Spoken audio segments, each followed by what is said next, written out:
The massive Imperial scout ship emerged from hyperspace near Earth's orbit, its crystalline hull gleaming under the sun's rays inside the United Earth Defense Force headquarters. Admiral James Stone watched the main screen with calm eyes while others around him held their breath. Well, he said, straightening his blue uniform, they finally found us. The room buzzed with activity. Us officers tracked three more Imperial ships appearing behind the first one. Humanity had known about the Galactic Empire for years, secretly observing their expansion across the stars. No first contact was inevitable, Sir Lieutenant Mark Wilson called out. They're broadcasting on all frequencies. Stone nodded, put it through the main screen, flickered, revealing a tall humanoid figure with pale blue skin and elaborate golden robes. The Imperial ambassador's voice bowed through the speakers, translated instantly by Earth's AA systems, primitive species of the third planet. The ambassador announced, you stand in the presence of the eternal galactic empire.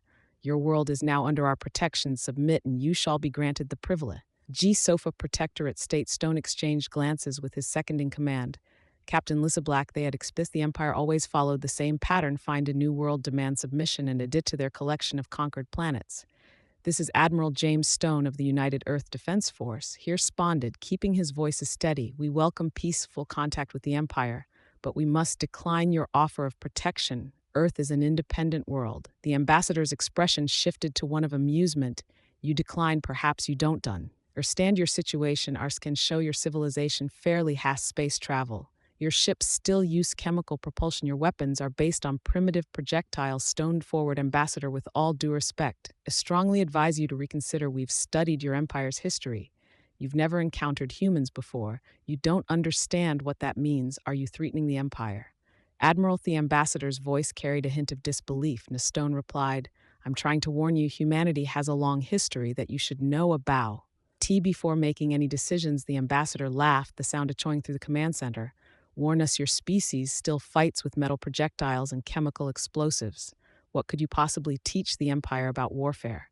Stone pressed a button, sending a data packet to the Imperial ship. I've just transmitted. Brief overview of Earth's military history. Please review it before proceeding. The ambassador's eyes flickered. As she received the information, his smile faded slightly as she watched scenes from World War II nuclear tests and modern combat footage, but his arrogance quickly returned. Impressive for primitives, she said. You're quite good at killing each other, but you've never fought a galactic power. You've never faced energy weapons or gravity drives. Captain Black stepped forwards. Sir, they're scanning our military installations. Stone watched as the Imperial ships moved into attack formation. They still didn't understand. Humanity had spent thousands of years perfecting the art of warfare, while other species focused on building bigger ships and more powerful weapons. Humans had mastered strategy, tactics, and the psychology of combat. Ambassador Stone tried one last time. We've spent our entire history fighting wars. We've learned from each conflict, adapted, evolved. Defy you, force us to defend ourselves. You will see why we warned you. Your concern is noted, Admiral. The ambassador replied coldly. The Empire has conquered 1,000 worlds. Your primitive civilization will be no different. You have one planetary rotation to surrender. Choose wisely. The transmission cut off. Stone looked at the tactical display, watching the Imperial ships stake up strategic positions around Earth. They were following standard Imperial doctrine, predictable by the book positioning that any first-year military student would recognize. Send word to all commands. Stone ordered implementation of protocol. Omega begins now, and get me General Hayes at the Mars command. If they won't listen to our warning, we'll have to show them why we gave in first place. Thank us. As the orders went out, remembered an old quote from Earth's history. I know not with what weapons World War II will be fought, but World War IV will be fought with sticks and stones. The Empire was about to learn why humans had always feared their own capacity for warfare. The next 24 hours would change the galaxy forever. General Robert Hayes walked into the Imperial Council chamber with a small metal box under his arm. The council members representing the most powerful species in the GXY looked down at him from their elevated seats. Their faces showed a mix of boredom and mild amusement. You requested this meeting, human. The head counselor Zed, his golden robes shimmering under the chamber's lights, speak quickly. Your time to surrender approaches. Hayes placed the box on the presentation platform. He was an older man with gray hair and weathered features, someone who had seen too many conflicts. I cease in his lifetime before you start a war with Earth. Hayes began, his voice echoing in the chamber. There's something you need to understand about humans. She pressed a button on the box. A hologram filled the chamber, showing scenes from Earth's history. The council members watched as ancient armies clashed with swords and spears. This was how we started, Hayes explained thousands of years ago fighting with simple weapons, but notice the formations, the strategies. We were already mastering the art of war. The scenes change, showing World War soldiers in trenches, Enkes rolling across battlefields, planes dogfighting in the sky. In just a few thousand years, we went from swords to this. We created weapons that could kill millions, but it wasn't the weapons that made us dangerous. It was how we thought about warfare. One of the council members laughed. Primitive projectile weapons. Our shields can't stop anything moving at such slow speeds. Hayes nodded. That's what everyone always focuses on, the weapons. But look closer. The hologram showed scenes from different wars, guerrilla fighters ambushing larger forces, submarines hunting in wolf packs, special forces conducting night raids. We learned that victory doesn't always go to the strongest. We'll learn to be creative, to adapt when we couldn't match our enemies in strength. We found other ways to win. The head counselor raised his hand. Enough of this history lesson. Your point, my point, Hayes continued, is that humans have spent more time fighting wars than your empire has existed. We've made every possible mistake, learned every painful lesson, and we've survived. Did all the hologram changed again, showing modern military exercises, soldiers using advanced exoskeletons, swarms of combat drones, a controlled defense systems. This is us. Now we took everything we learned from thousands of years of warfare and combined it with new technology. But our greatest weapon isn't our guns or our ships. And what is your greatest weapon? Another council member asked mockingly. Experience. Hasten's word. Simply no war. We understand it in ways you never will. Your empire has conquered easy targets, speak species that never put up aerial fight. But human, she shook his head. We've been fighting since we could walk upright.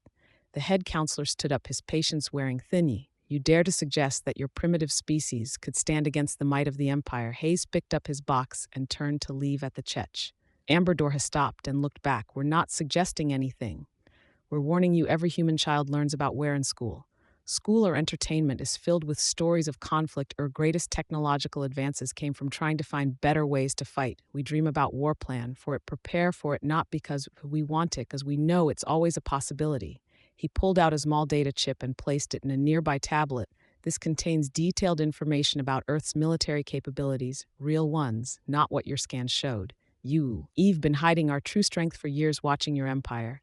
Expandify or review this data. You'll understand why we're telling you to run. The council chamber erupted in laughter. Hayes walked out as they mocked him.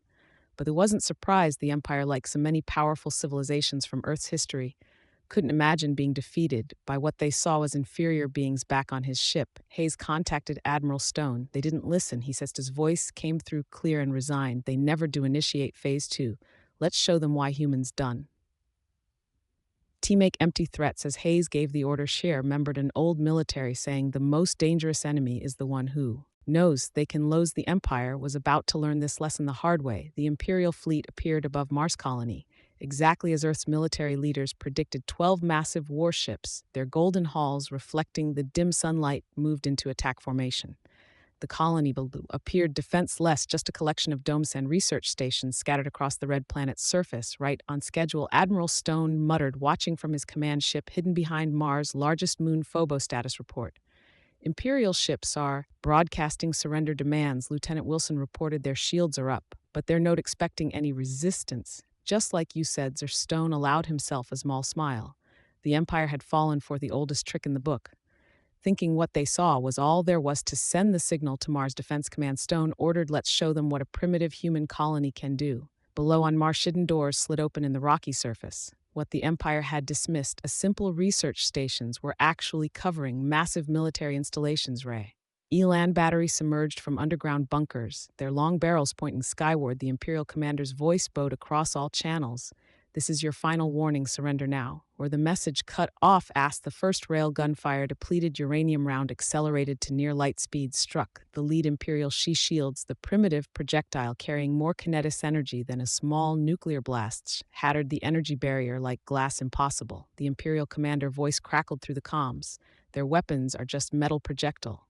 Is more rail guns opened fire. The Imperial ships, their shields calibrated to stop energy weapons, had no defense against old-fashioned kinetic impacts delivered at relativistic speeds. 2 ships exploded before they could adjust their defenses.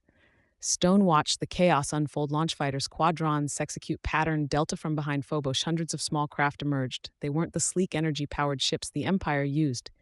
These were ugly practical machines built by people who had centuries of experience in aerial combat. What are they doing?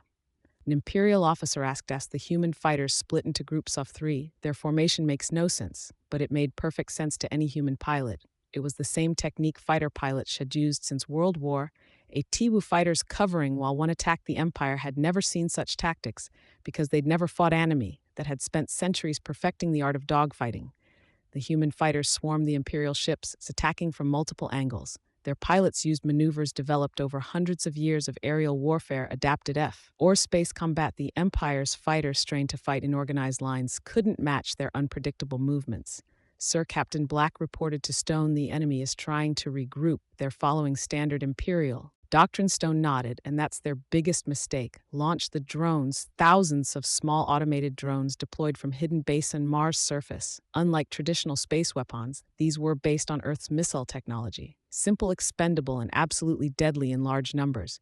The Imperial fleet tried to adapt, but they were fighting against centuries of human military evolution. Their formations designed to defend against energy weapons and torpedoes left them vulnerable to tactics developed for atmospheric combat. This is impossible, the Imperial commander broadcast.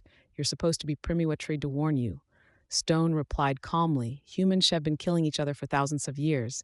Did you think we wouldn't be good at the battle? Lasted less than an hour. 7 Imperial ships were destroyed, 3 were crippled, and their remaining 2 escaped into hyperspace. The Mars colony defense, which the Empire had expected to be a simple show-off force, had turned into a disaster. In his command ship, Stone looked at the casualty reports. The humans had lost fighters in drones, but you were designed to be expendable. The real defensive systems, the railguns and hidden bases, were untouched. Send word to Earth. He ordered, tell them Phase 3 is ready to begin, and send a message to any Imperial ships in range. This was just one colony. Do you really want to see what Earth itself can do? As the message went out, Stone remembered humanity's long history of warfare. The Empire had just learned an expensive lesson. There's a big difference between having advanced weapons and knowing how to fight. Imperial High Commander Reed stood before his massive fleet. 500 warships gathered from across the Empire after the humiliating defeat at Mars.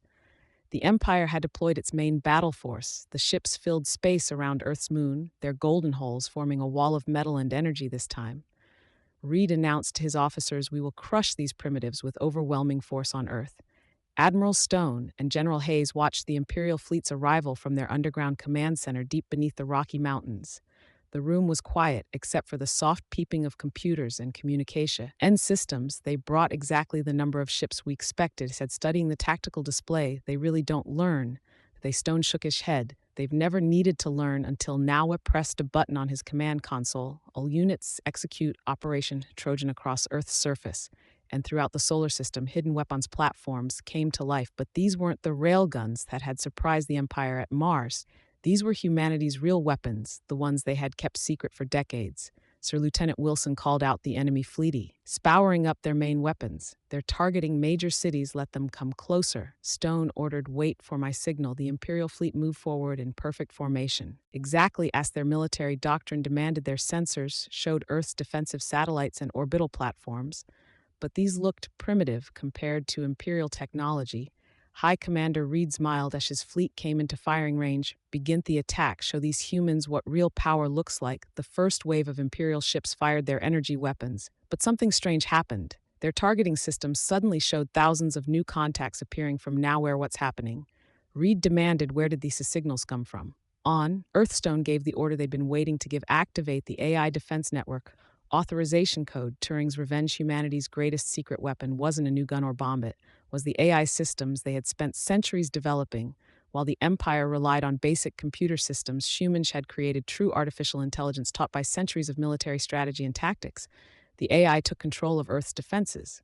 Imperial ships suddenly found their systems being hacked, their advanced computers no match for humanity's digital warfare. Weapons wouldn't fire, shields failed, communications cut out, impossible. Reed shouted as his flagship systems started shutting down. Their technology is primitive. They can't do this, but they could. While the Empire had focused on building bigger ships and stronger weapons, humans had remembered one of the oldest military lessons: the best way to defeat enemy is to make their weapons useless. Launch combat units. Stone commanded all of them, from hidden bases on the moon, Earth, and across the solar system.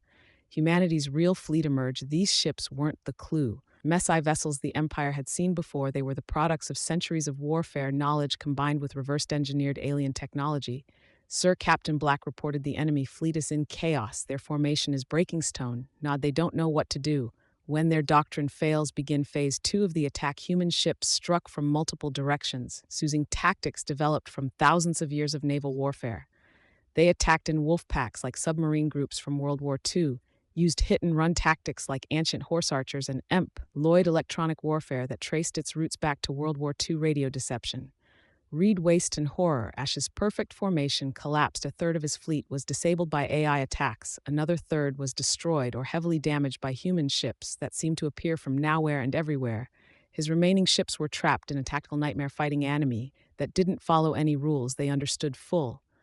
Retreat. The finally ordered all ships emergency jump to hyperspace, but only half of his remaining ships could comply. The others were trapped by human gravity weapons sought to damage to escape in the Earth. Command Center. Hayes watched the Imperial fleet's retreat. Should we pursue? Stone shook his head. No, let them run. Let them tell the others what happened here. He looked at the tactical display showing the hundreds of destroyed or captured Imperial ships. Maybe now they'll understand why we warned them to run. The battle for Earth was over. But Stone knew this was just the beginning. The Empire had made a terrible mistake. They had given humanity areas to fight back. The Imperial Council's emergency meeting chamber was filled with angry voices and fear. Holograms showed the destruction of their main fleet around Earth playing over and over. Like a nightmare, they couldn't escape. Deploy the planet killer. The head counselor finally ordered, his voice is shaking, end this humiliation, once and for all, in Earth's command center. Admiral Stone received the warning from their deep space sensors. They're bringing in their superweapon, he announced to the staff, right on schedule. The planet killer emerged from hyperspace, a massive station, the size of Mav's main weapon, could crack planets in half. The Empire had used it only twice before against civilizations that dared to resist. Noon had ever served. Veditz-powered General Hayes walked up to the main display. Should we show them more response now? Sir Stone nodded. I think it's time humanity stopped holding back. Execute Protocol Omega across the solar system. Hidden installations powered up. What the Empire didn't know was that humans had been preparing for this moment for decades. They had watched the Empire used the planet killer before, studied its weaknesses, and planned accordingly. Give me an open channel to their command, Stone ordered. Let's give them one last chance to run. The Imperial commander's face appeared on screen, confident despite his fleet's earlier defeats. Render now primitives. The planet killer cannot be stopped. Your civilization ends today. His response was calm. Look at your long-range sensors. Really look. The Imperial commander's expression changed as new data appeared on his screen. Hidden shipyards around Jupiter and Saturn. Themselves, thousands of automated drum carriers uncloaked near Mars. Weapon platforms emerged from asteroid bases. It's impossible, the commander whispered. You can't have built all this. We've had colonies through out the solar system for 50 years. Stone explained everything you saw before was just our outer defense layer. We wanted you to think we were weaker than where an old human military tactic called deception. The planet killer's main weapon began charging. Energy readings spiked as it prepared to destroy Earth. Stone pressed a button on his command console. Now show them everything. Quantum sensors across the Imperial ships suddenly detected new signals hidden behind carefully constructed space-time distortions. Were dozens of human fleets. They had been there the whole time using technology the Empire thought impossible. You see, Stone continued, humans learned long ago that the best weapon is the one your enemy doesn't know about. We've been building, preparing, and watching you for decades. The drone carriers launched their weapons, millions of small controlled fighters that moved with impossible speed and coordination. Quantum torpedoes designed specifically to breach the planet killer's shields streaked across space. All ships execute attack. Theta. Stone commanded the human fleets. Smooth moved with practiced precision. Unlike the earlier battles, they weren't holding anything back. Now ships phased through space, using quantum drive synergy weapons based on captured Imperial technology. Improved by human engineers opened fire. The planet killer shields buckled under the assault. Its main weapon, still charging, began to destabilize. Your weapon has a critical design flaw. Stone explained to the panicking Imperial commander. We found it years ago when we watched you destroy Center Prime. We've been waiting for you to use it. I guess the Imperial commander screamed orders to his crew, but it was too late. The planet killer's weapon, overloaded, chain reactions spreading through its massive emergency evacuations began. But the Human shuttle ready calculated where the escape ships would go. You had so many chances to leave.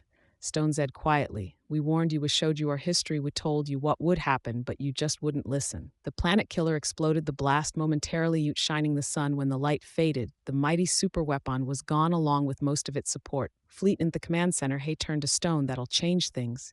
Stone nodded. Send word to all commands. Operation Payback begins. Now the Empire wanted a war. Let's show them what happens when humans decided to take the fight to them. The Empire had made a final, devastating mistake. They hadn't just started a war, they had awakened a species that had mastered warfare over thousands of years. And now humanity was done playing defense. 3 months after the destruction of the planet killer, Admiral Stone stood on the bridge of his flagship, watching Imperial worlds burn. Not from weapons, Earth had refused to attack civilian targets. Instead, revolutions spread like wildfire across the Empire's territory. Another system has declared independence. Sir Captain Black reported that's the 15th this week. Stone nodded, studying the tactical display. The Empire was collapsing faster than anyone had expected. It turned out that many of their subject species had just been waiting for someone to show them that the Empire wasn't invincible. Update from the fronts. Lieutenant Wilson called out, General Hayes' force have taken 3 more Imperial military bases, minimal casualties on our side.